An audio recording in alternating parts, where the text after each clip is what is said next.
বিসমিল্লাহির রহমানির রহিম। হে সমস্ত জগতবাসী, আজ আমি শামীম আলী চিশতি আপনাদের সামনে যে আলোচনাগুলো নিয়ে হাজির হলাম, সেই আলোচনাটির মূল কি হবে?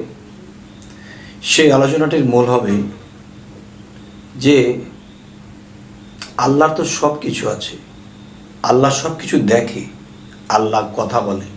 আল্লাহ যদি কথা বলে তাহলে কোথায় দাঁড়িয়ে বলি? যে শরীয়তের ভাষায় একটি কথা বলা হয় যে আল্লাহ নিরাকার, আল্লাহ দেখা যায় না।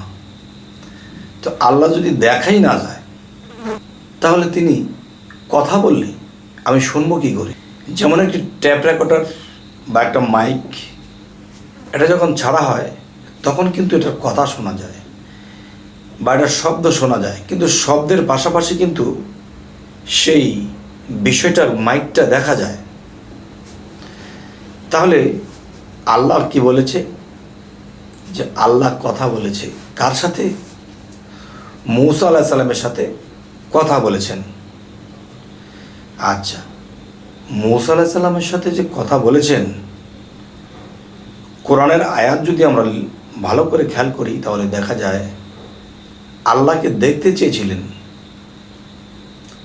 তখন সেখানে প্রমাণিত হয় আল্লাহর নূরের তাজাল্লিতে যারা দেখতে চেয়েছিল তারা সকলেই জ্বলে পড়ে গেছে, অজ্ঞান হয়ে গেছে।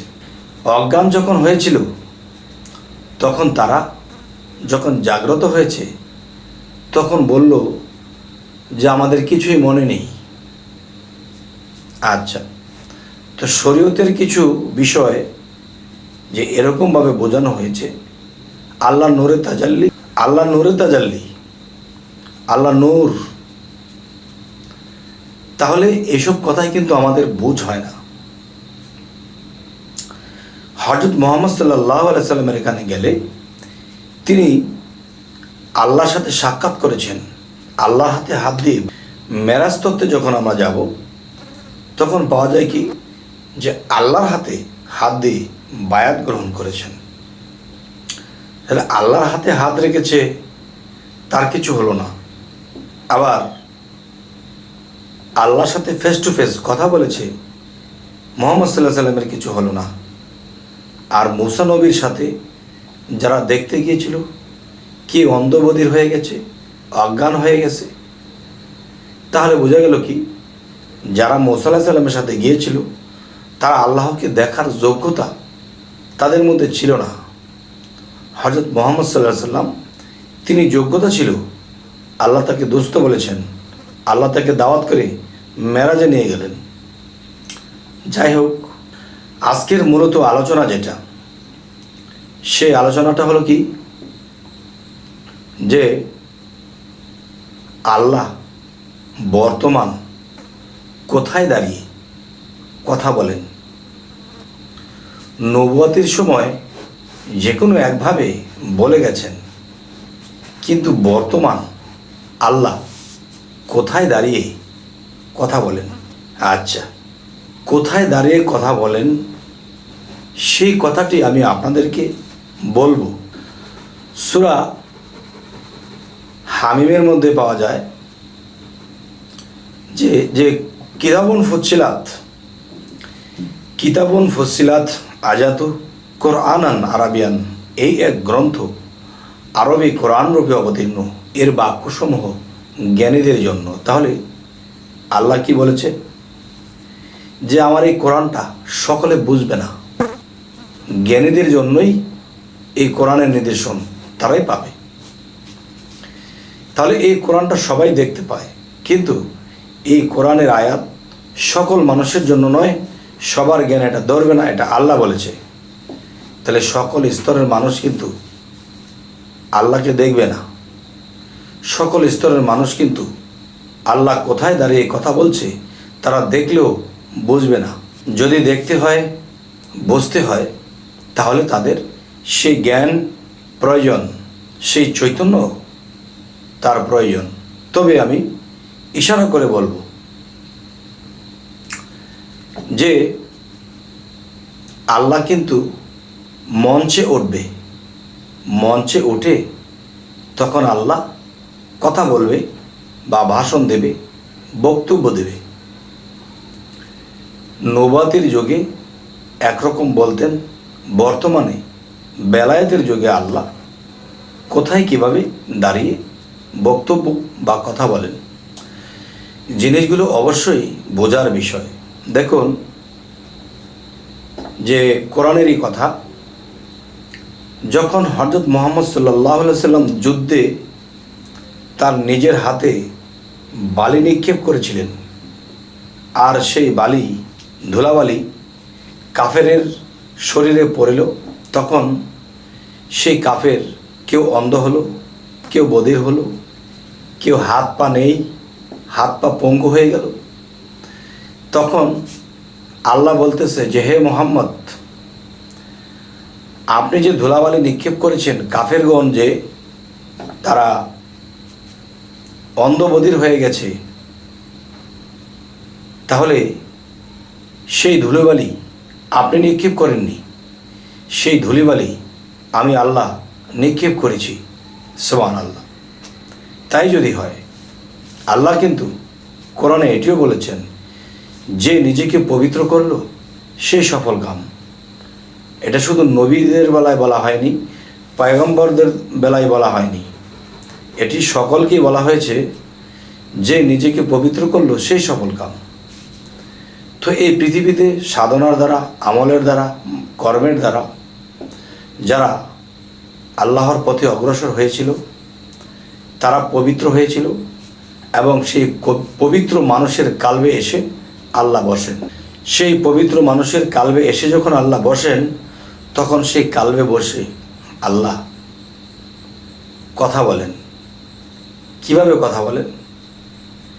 যে নিজেকে পবিত্র করলো, যে একজন ওলি আউলিয়া হলো, এবং আল্লাহ তাদেরকে বন্ধু বলে ডাকে, আর সেই বন্ধুর সাথে আল্লাহ বিলীন হয়, বিলীন হয়ে তার মুখে আল্লাহ কথা কয়। আচ্ছা, তো এবার আসি যে যেই সাহাবারা কোরআনকে পাথরে লিখে রেখেছিলেন, খেজুর পাতায় লিখে রেখেছিলেন, পাহাড়ের গুহায় লিখে রেখেছিলেন, যখন কাগজের, যখন দেখা যায় তখন তো কাগজ ছিল না, যখন কাগজ উৎপাদন হলো, তখন কিন্তু এই কোরআনটাকে সেই কাগজে লিপিবদ্ধ করা হয়েছে। তো এখন কথা হলো, হযরত মুহাম্মদ সাল্লাল্লাহু আলাইহি সাল্লামের কাছে যখন ওহীর মাধ্যমে এই কথাগুলো আসতো, তখন সেই কথাগুলো কিন্তু নবীজি বলতো এবং সাহাবারা তা লিখত। তো এখন যে কথাটি আমি বলবো, যে একজন ওলিয়া উলিয়া যে নিজেকে পবিত্র করে ফেললো, তার কালবের মধ্যে বসে তার মুখে কথা বলে যায়, আর এমন কিছু কথা বলে যায় যেই কথাগুলো কোরআনের সমতুল্য, বা আল্লাহর কথা যেহেতু, সেই কথাগুলো কোরআন, কিন্তু সেগুলো নতুন করে কোরআন হয় না, সেগুলো কি হয়, ওলিয়া আউলিয়ার যদি পীর মুর্শিদ হয়, তাহলে ভক্তদের মধ্যে এই কথাগুলো বিতরণ করে, যেই কথাগুলো আল্লাহর, যেই কথাগুলো কোরআন, কিন্তু এই 30 পারার মধ্যে তা ভরা যাচ্ছে না, বা 30 পারার মধ্যে এরকম একটা গ্রন্থ লিপিবদ্ধ হচ্ছে না।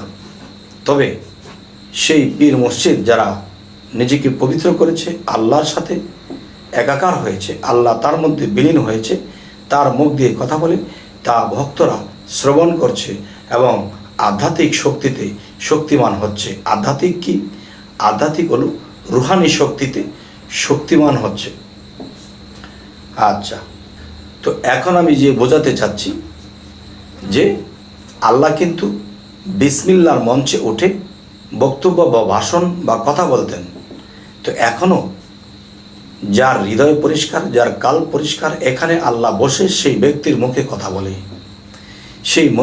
সেই ব্যক্তির মুখে যা কিছু কথা বলে তাই কিন্তু বাস্তব, সেই কথাগুলো ফলে।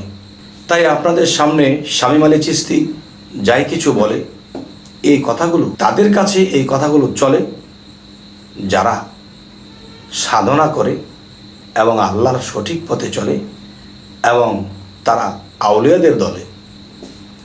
তো হে সমস্ত জগতবাসী, আজকের এই আলোচনাটা আমি এই জন্যই করলাম, যারা চতুর, তারা কিন্তু বুঝে ফেলে যে এখন আল্লাহ কথা বলছে কোথায় দাঁড়িয়ে।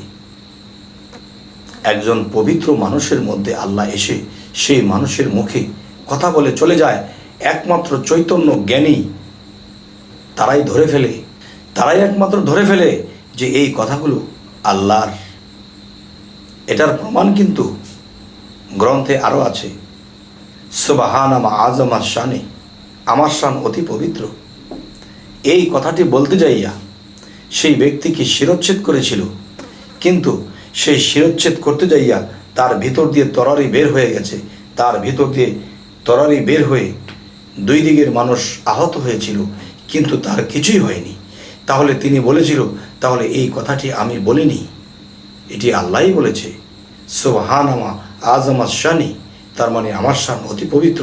এই কথাটা আল্লাহ বলতে পারে, একজন মানুষ বলতে পারে না। তখন সেই মানুষটিকে কাঁদতে পারেনি, তার মানে সেই মানুষের মুখ দিয়ে আল্লাহ কথা বলেছে। এটাও একটা প্রমাণ। তবে হে সমস্ত জগতবাসী, আমাদের এই চ্যানেলের আলোচনা যদি আপনাদের ভালো লাগে তো অবশ্যই সাবস্ক্রাইব করে নেবেন, এবং পরবর্তীতে যেন ভালো আলোচনা এনে দিতে পারি। তো সকলে ভালো থাকবেন। আল্লাহ হাফিজ।